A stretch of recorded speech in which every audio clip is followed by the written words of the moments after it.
This is why your morning routine is killing your productivity, and here's how to fix it today. So today we're going to talk about the most common mistakes in our morning routine that end up ruining our day, the importance of mental preparation, and a 10-minute morning routine that boosts your focus and boosts your energy. First, here are 3 reasons why poorly structured mornings are killing our entire day. Number 1, starting with distractions.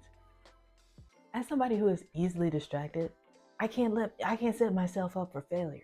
So when I first wake up, I can't immediately look at my phone to scroll.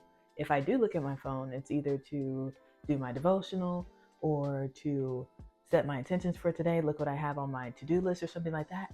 But I cannot touch or look at any type of social media as soon as I wake up. As a matter of fact, I actually don't look at my phone first. I take a second to okay, be grateful for the day, show gratitude, and then figure out what I got going on. But starting with distractions, because if you start with a distraction, the way you build your morning usually reflects what the rest of your day is going to look like. So if I'm distracted at first thing when I wake up, I'm probably going to be distracted all the way until I go back to sleep. Number 2, skipping intentional planning. I know I'm always saying something about planning, but it's important. Set a schedule, like whether it's the night before. That's what I like to do, honestly. I like to look at what I need to do the next day at night, like the night before. So I'll say, okay, tomorrow I need to do this, this, and this. And then in the morning, I'll look at it and then see if I need to add anything on it. So then if I need to add something, I'm not starting from like, dang, what did I have to do? What was I trying to do today? Because if you start your day with confusion, just like starting your day distracted, you'll end your day in confusion majority of the time. Number 3, neglecting self-care. Now I know sometimes people are like, oh, self-care, like there's so much stuff about self-care, and I'm not trying to be like, oh, let me just get a manicure today and take everything light and easy. That's not what self-care is. Self-care is literally taking care of yourself. So whether that's drinking water or stretching or whatever, it's still self-care, and it's good for us to do that in the morning so that throughout the day we can stay in a state of like calm and stay focused. I am not good at keeping up with my water. Instead of saying I'm not good at keeping up with my water, my thing that I'm actively doing now is trying to drink a full Stanley like right out the gate.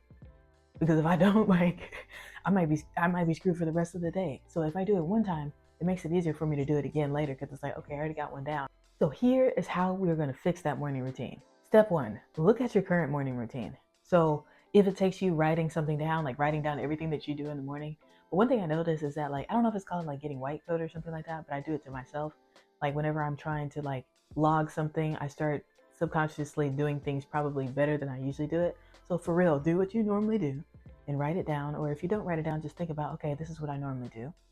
And then write down any habits you think could be draining your energy.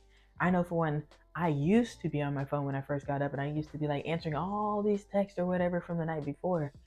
And it's like, well, it's gonna be all right. Like I do check generally, like make sure the world didn't blow up while I was asleep or anything like that. If I need to check something, it's already filtered out as far as like I will get a message from this person, or from this source or whatever if it's really important.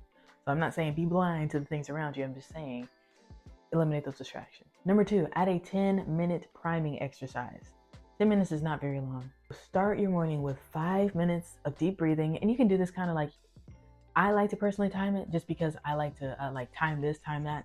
I feel like it's more rewarding that way, but you don't have to. You can kind of feel it around. Just don't make it like 30 minutes, right? So like 5 minutes of deep breathing, just, that was a little short, I'm not gonna lie, but you get the point. And then 5 minutes of that journaling or setting a priority. This is a good way to do 2 things at one time. Number 3, hydrate and move. Drink a glass of water ASAP. Because when you wake up, you're already dehydrated. And I didn't even know that. I didn't know that before. And honestly, like I said, I'm still working on my whole water drinking, so I'm gonna need y'all to keep me accountable. But drinking water in the day, like as soon as I wake up, I feel more alert. I feel more, not like hyper alert. I feel more aware of my surroundings. I feel more focused. And I just generally feel like I move around better, if that makes sense. Number 4, skip that screen time for at least the first 15 to 30 minutes. Whatever you see is going to set your day in a particular pattern. Now that's still a choice, but if I wake up and I start doom scrolling, then my day is going to be an entire doom scroll. At least wake up. You know what I'm saying? You don't need to start doom scrolling. At least start doom scrolling in the afternoon. I'm just kidding. Don't doom scroll. I'm just saying that. I'm being sarcastic. Step 5. This is my favorite one out of all of these, I think. But create a power list. Identify the tasks that you have to do for the day. Like, think about it's like an infinity gauntlet. Like, I have to do this, this, this, and this. You know what I'm saying? It doesn't have to be 5 things, but set those things that you need to do. And then if you get those things done in the day, or when you get those things done in the day, at the end of the day, you're going to feel powerful. And it's not about if I don't do this, then I suck either. But it's like, okay, let me make sure the goals that I'm setting for myself are 1, achievable, 2, challenging, and 3, something that you'll achieve. So you can do it. I believe in you. Like, subscribe, and feel free to comment what's on your power list. And if you like this video, then you're definitely going to like this video.